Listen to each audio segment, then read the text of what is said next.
The wedding at Cana, Jesus' first miracle. It was a day of great joy and festivity in Cana, a small village nestled in the region of Galilee. A wedding was taking place, a momentous occasion for the bride and groom, their families, and the entire community. Weddings in ancient Jewish culture were not just one-day events. They were extended celebrations, often lasting a week. These gatherings were filled with laughter, music, and feasting, marking the union of two families and celebrating the blessing of God on their lives. Among the many guests invited to this particular wedding were Mary, the mother of Jesus, Jesus himself, and his newly chosen disciples. Though Jesus had not yet begun his public ministry, his presence at the celebration signified his connection to the ordinary joys and rhythms of human life. He was not an aloof figure detached from the concerns of everyday people. Rather, he engaged with them fully, sharing in their happiness. A crisis at the celebration. As the festivities unfolded, something unexpected happened that threatened to bring shame to the hosts and disrupt the joyous atmosphere. The wine, an essential part of any Jewish wedding celebration, had run out. To the modern reader, this might seem like a minor inconvenience, but in the cultural context of the time, it was a significant embarrassment. Wine was more than just a beverage. It was a symbol of joy, abundance, and the blessing of God. To run out of it during a wedding was to fail in one's duty as a host, a serious breach of hospitality. Mary, the mother of Jesus, noticed the problem. She approached her son, perhaps with a mix of motherly concern and quiet faith, and said, "They have no wine." Her statement was simple but carried profound implications. It was not just an observation. It was a plea for help, a recognition of the unique power she knew Jesus possessed.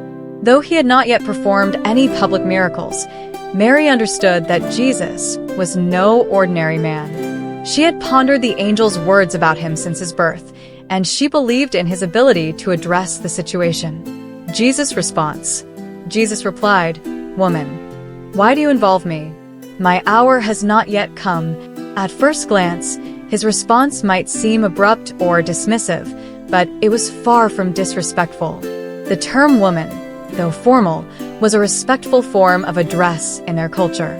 Jesus' words were a gentle reminder that his mission and actions were guided by divine timing and purpose, not human expectation. When Jesus spoke of his hour, he was referring to the culmination of his earthly ministry, the moment when his glory would be fully revealed through his death and resurrection. Yet, even in this moment, Jesus was not indifferent to the needs of those around him.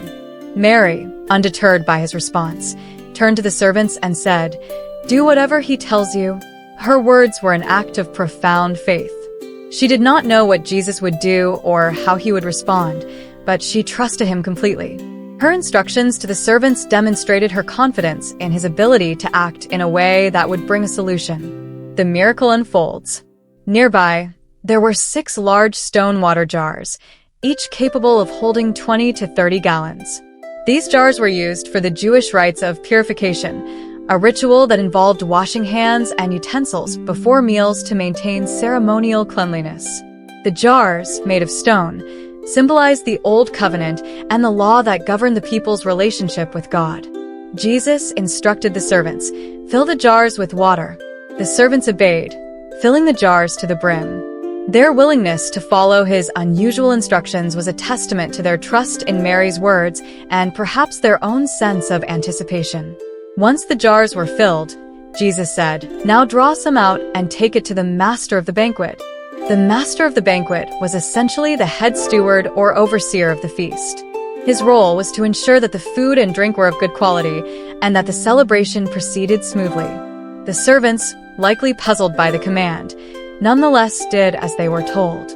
When the master of the banquet tasted the liquid, he was astonished. What he drank was not just wine, but the finest wine he had ever encountered. Unaware of the miracle that had taken place, he called the bridegroom aside and said, "Everyone brings out the choice wine first, and then the cheaper wine after the guests have had too much to drink. But you have saved the best till now." The transformation was complete. What had started as a simple act of obedience, filling jars with ordinary water, had become an extraordinary display of divine power. Jesus had turned water into wine, and not just any wine, but wine of the highest quality. The deeper meaning of the miracle.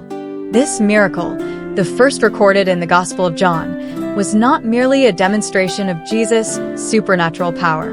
It was a sign, a revelation of his glory and a glimpse into the nature of his mission. In the Gospel of John, miracles are often referred to as signs because they point beyond themselves to a greater truth about who Jesus is and what he came to accomplish. The wedding at Cana carried layers of symbolism. The use of the stone jars, typically associated with purification rituals, suggested a transition from the old covenant to the new. The water, representing the old ways of ceremonial cleansing, was transformed into wine, a symbol of the new covenant in Jesus' blood. This pointed forward to the ultimate act of salvation that Jesus would accomplish through his death and resurrection. Furthermore, the abundance of wine, over 120 gallons in total, highlighted the overflowing grace and generosity of God.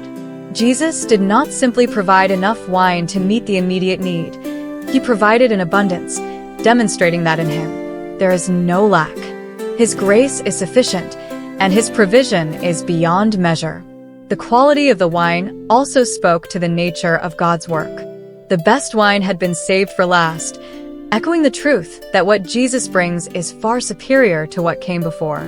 This new wine symbolized the joy, renewal, and fulfillment found in him. The impact on the disciples. The miracle at Cana was not performed in front of the entire wedding party. It was witnessed primarily by the servants who filled the jars and by Jesus' disciples.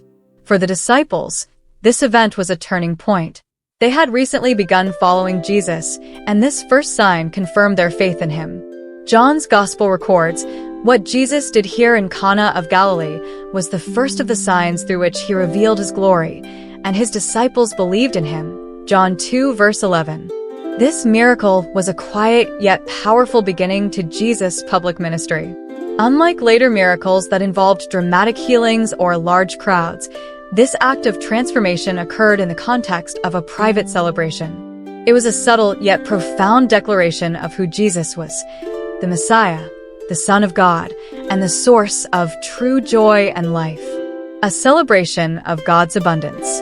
The wedding at Cana reminds us that Jesus cares about every aspect of our lives, even the seemingly mundane or trivial concerns. He chose to perform his first miracle at a wedding, a time of joy and community, underscoring his commitment to bringing life and abundance to his people.